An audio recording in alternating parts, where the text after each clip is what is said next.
आज हम बच्चों को एक नई कहानी पढ़कर सुनाएंगे जिससे उनकी कल्पना, मौखिक भाषा और कहानी बुनने और सुनने का कौशल बढ़ेगा। कहानियां पढ़कर सुनाना बच्चों में भाषा विकास के लिए बहुत महत्वपूर्ण है।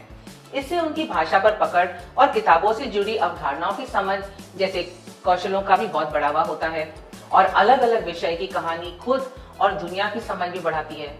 जैसे ये कहानी विविधता और दिव्यांग समावेश पर जागरूकता बढ़ाएगी। तो आज की कहानी के लिए आपको एक ऐसे चित्र पुस्तक की जरूरत होगी जिसमें हमारे सहायक से जुड़े रंग बिरंगे चित्र हो और कहानी में उनके कार्य के बारे में चर्चा करने का भी मौका मिले। कहानी शुरू करने से पहले मुझे बताओ, यहाँ इस चित्र में क्या क्या हो रहा है? इस चित्र में गुब्बारा उड़ रहे हैं। हाँ, और ये क्या कर रहे हैं? खेल रहे हैं। ये पहिया कुर्सी पे बैठा है। हाँ, और इस कहानी का नाम भी ऐसा ही है, मेरे भैया की पहिया कुर्सी। इस कहानी के लेखक है सलील चतुर्वेदी। इस कहानी में जितने भी चित्र बनाए गए हैं वो बनाए हैं तन्वी भट्ट ने और इसका अनुवाद किया है वसुंधरा बहुगुणा ने।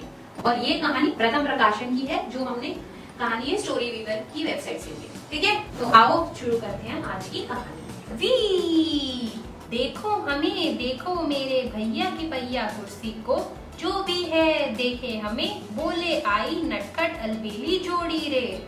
अच्छा ये बताओ, ये दोनों कौन है? भाई बहन। हाँ, और ये पहिया कुर्सी किसकी है? भाई की। बहुत अच्छी।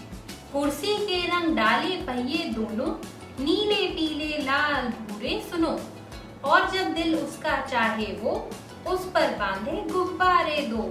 भैया मेरा सयाना अजी, पास उसके बुद्धि पड़ी, आए बारिश जब टप टप करके, क्यों करा देता कीचड़ के पार मुझे। और जाते जब हम पार्क में, शाम को थोड़ा घूमने खेलने, पहिया कुर्सी का पजाकर भूखू हो, रास्ता खाली करवा देता झट से।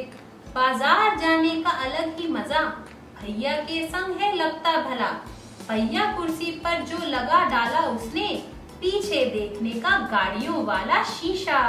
कभी कभी हम लाते खींच, कुर्सी को पानी की धारा के बीच। मैं देती हूँ भैया पर पानी का छपका, भैया कहते वाह आ रहा है कैसा मजा। जब आई बाबा ले जाते हमको, ऊबड़ खाबड़ पहाड़ी रास्तों पर चलने, भैया लगाता है कुर्सी पर कुछ बड़े अलबेले पहिए। कुर्सी फिर बन जाती है एक अनोखी आलीशान सवारी, मानो की माउंटेन बाइक बन गई हो उसकी वो कुर्सी प्यारी। अच्छा ये पहिया कुर्सी तो बहुत मजेदार लगती है, कभी इसमें रंग हो जाते हैं, कभी गुब्बारे लग जाते हैं और शीशा, और कभी पहिया ही बदल देते हैं। अगर आपके पास ये पहिया कुर्सी होती तो आप उसे कैसे सजाते और उसके साथ क्या क्या करते? इसे सजाने के लिए चमकीला लगाते, वो पार्क में ले जाते। अरे वाह, पार्क में जाते। और क्या करते? मस्ती भी। हाँ, मस्ती भी करते। कैसे करते? उन्हें अपने पार्टी पर जाते हैं। चलो आगे देखते हैं कि वो और क्या क्या मजे करते हैं पहिया कुर्सी के साथ। हमारे सभी दोस्त करते इंतजार, भैया कुर्सी चलाने को मिल जाए एक बार। कुर्सी चलाते सभी मुस्कुराते, पर भैया से ना जीत पाते।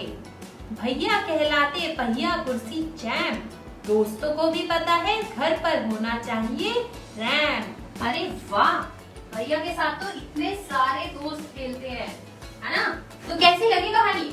बहुत अच्छी। ठीक है, तो मुझे ये बताओ कि ये रैंप क्या होता है? सीढ़ी की जगह रैंप लगाते हैं, और रैंप लगाने के बाद क्या होगा फिर?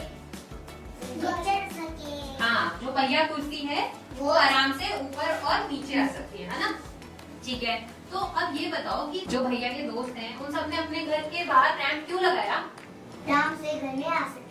हाँ, कहानी को आगे बढ़ाने के लिए आप बच्चों के साथ चर्चा कर सकते हैं कि और क्या क्या तरीके अपनाकर हम विशेष आवश्यकताओं वाले लोगों के लिए चीजें अधिक पहुंचनीय बना सकते हैं और उन्हें रोजमर्रा के खेल गतिविधियों आदि में भी शामिल कर सकते हैं।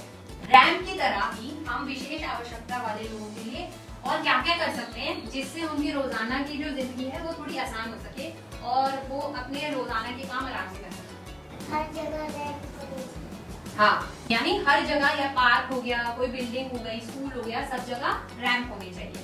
जो लोग देख नहीं सकता उसके लिए ऊपरी सड़क हो सकती है। अगर कोई सुन नहीं सकता है तो हम उसकी कैसे मदद कर सकते हैं? आप सभी का धन्यवाद। गुब्बारे